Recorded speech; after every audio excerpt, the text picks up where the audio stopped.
Hi everybody, welcome back. Thank you for tuning in to one book or novel at a time. I'm here reading to you Doll by Miracle Austin. And I do want you to know that I do have written permission from the author, Miracle Austin, to read aloud her book.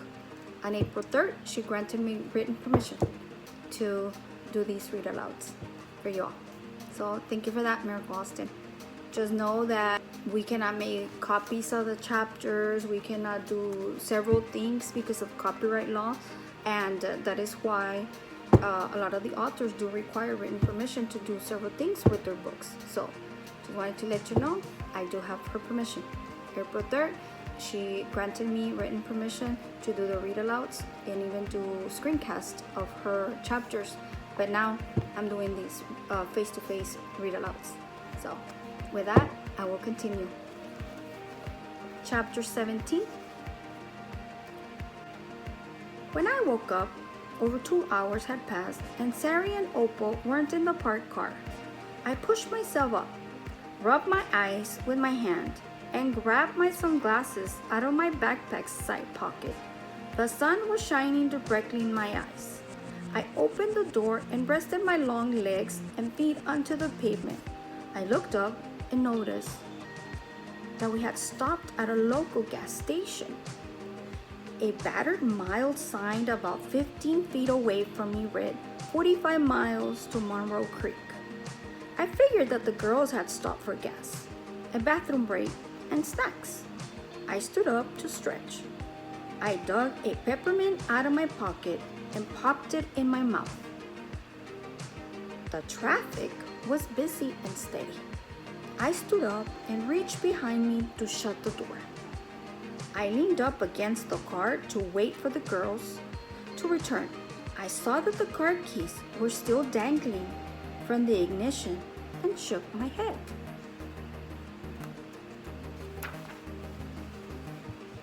After several minutes, Sari and Opal walked out of the swinging store door with bags cradled in their arms.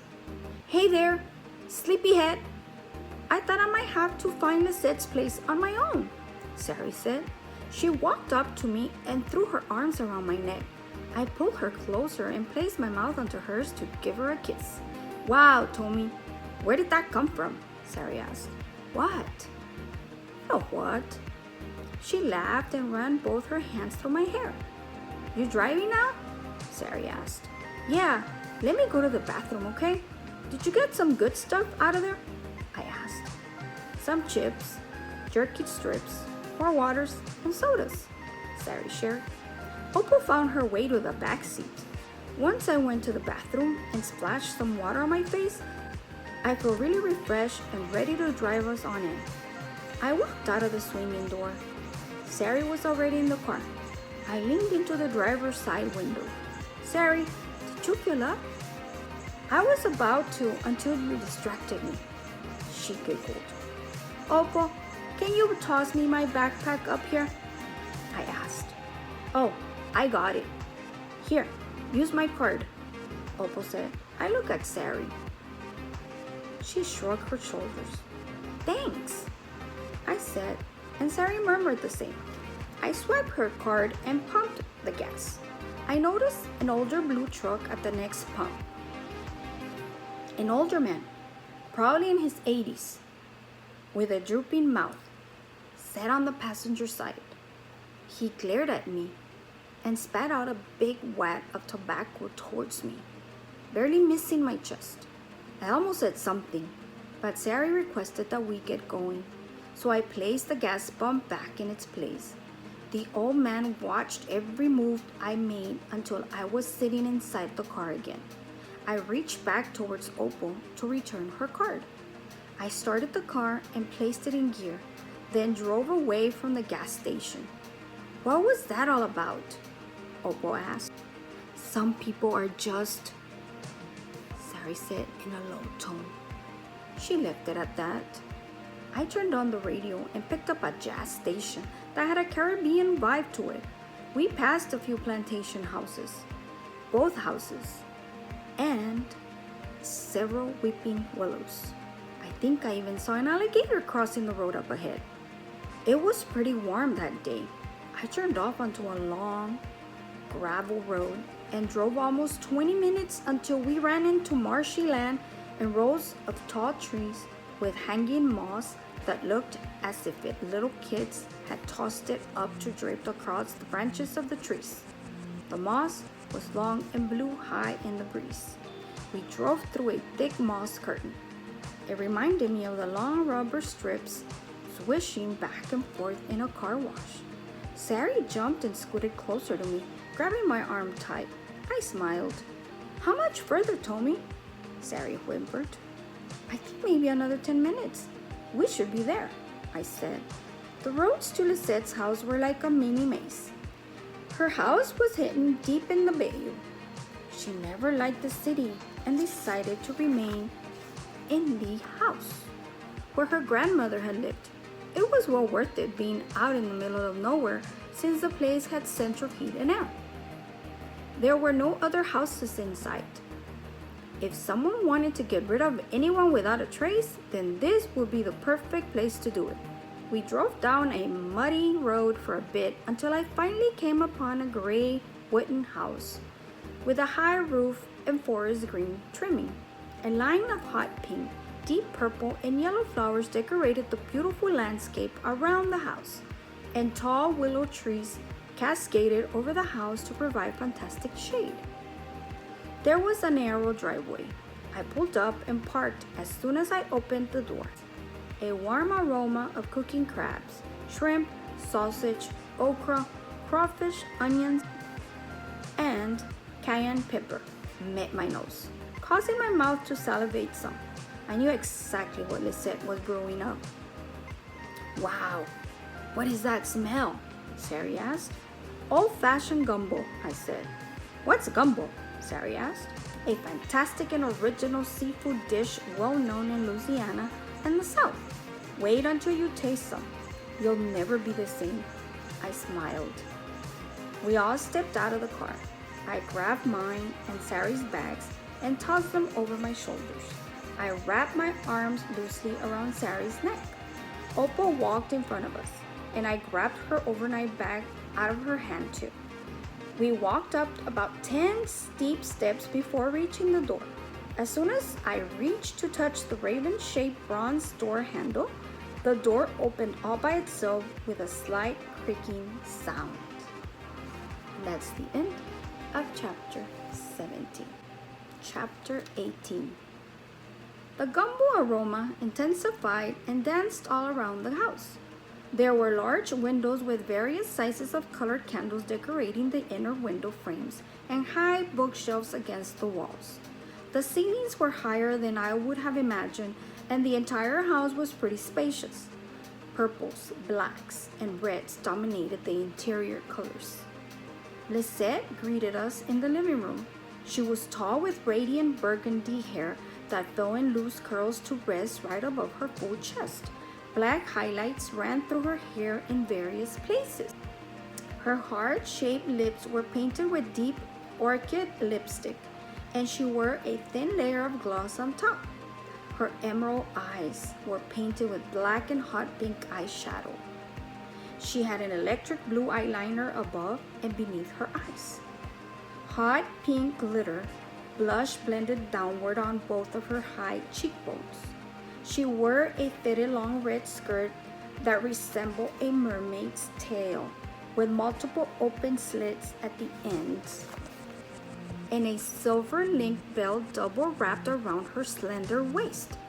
A small cluster of colorful bells decorated the dangling end of her belt. A royal blue cutoff t-shirt hung off her left shoulder with sparkles decorating the sides. Her feet were bare, but she wore 2 silver anklets adorned with mini bells. Golden, shimmering nail polish painted her toes. The golden color was striking against her smooth, light cocoa skin. 3 rows of beaded bracelets decorated her arms, each with a chain attached to a ring that extended from one of her fingers on each hand. Lisette wore a long silver necklace with various trinkets, including an antique key.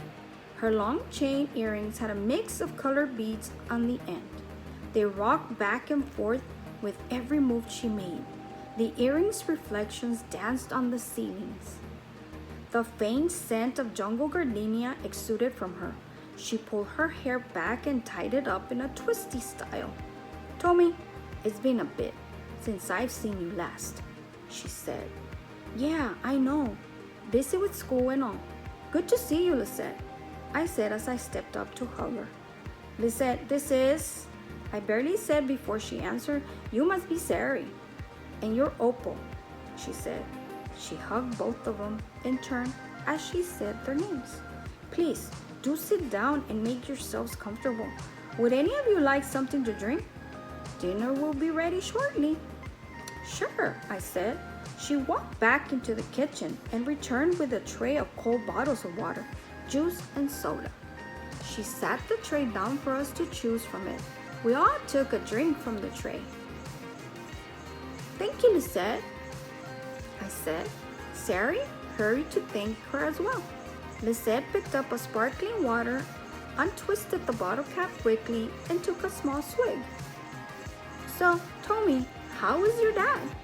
Lisette asked, capping the bottle. "He's good, working mostly and all, you know," I said. I wanted to let her know what he thought about me coming to visit her, but I kind of thought she already knew. "Your home is stunning," Sari said. "Thank you," Lisette said. Besides the gumbo smell, I could smell something sweet. Sari must have smelled it too because she asked, "What is that wonderfully sweet smell?" Sari asked, while sniffing her nose up in the air. "Oh, that must be the jasmine, clove, scotch broom, blackberry, mullein, and cranberry mix sachets that I place in the corners all over the house," Lisette said. "It smells great," Sari said, as she took another swig of the cherry soda she chose. "So, what have you been up to, Tomie?" Lisette asked. "Just getting ready for prom and possibly the Air Force after graduation next year." "I'm so glad to hear that. And how you're not settling on someone else's dream while your real dream flies away." "Yep, I know. I think Dad and I are making some progress in that area." "Good." She touched my hand and winked at me. "So, Lisette, you sort of already know why we're all here, right?" I asked. "Of course I do." Lisette stood up and walked over to a closed-off white cabinet at the far corner of the living room. She waved her hand once, and a loud click sounded as the door opened on its own. We all just stared at each other. Lisette used to practice her gifts in front of me when I was younger. However, much of it I buried in my mind because I didn't ever want to believe that she was a real witch, despite knowing otherwise. She gathered up 3 candles in her arms and a small dark color sachet with a drawstring. The doors closed without her pulling them together, and the latch locked on its own with the same clicking sound that we heard before. Lisette walked back, placed 1 candle in front of each of us on the large oval coffee table, and sat on the floor across from us. She barely touched the wick of each candle with her finger, and they all lit up simultaneously.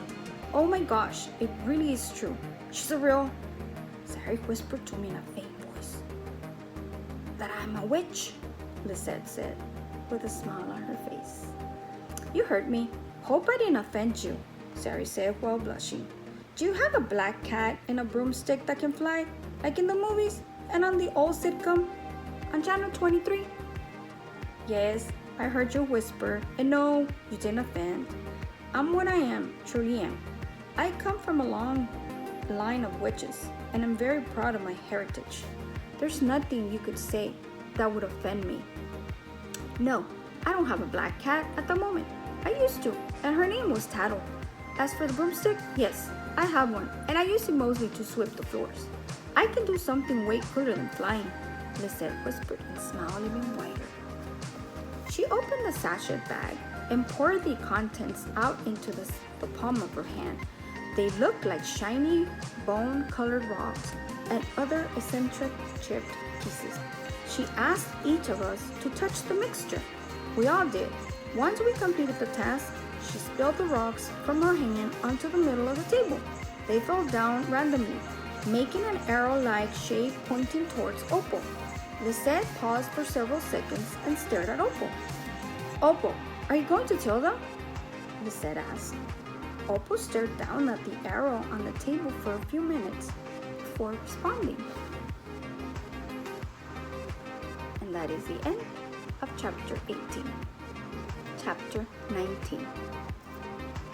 My great-great-great-grandmother, Favona Dawn, was a witch and also the enemy of Lisette's great-great-great-aunt, Mary LaView. What? Sari yelled out. She stood up.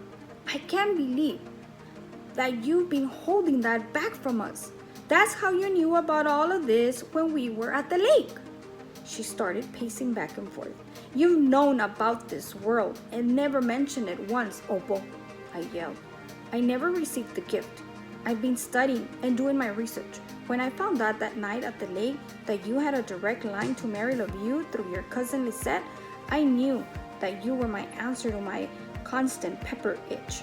Plus, I also knew what you and Sari had the same itch after the confessions each of you shared that night after work.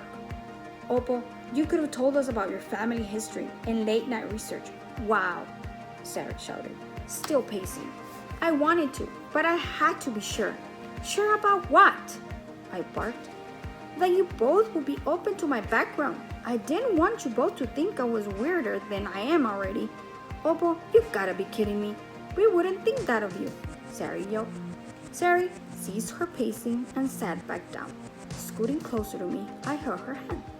Know that I harbor no ill feelings towards you because of your lineage, Lisette said.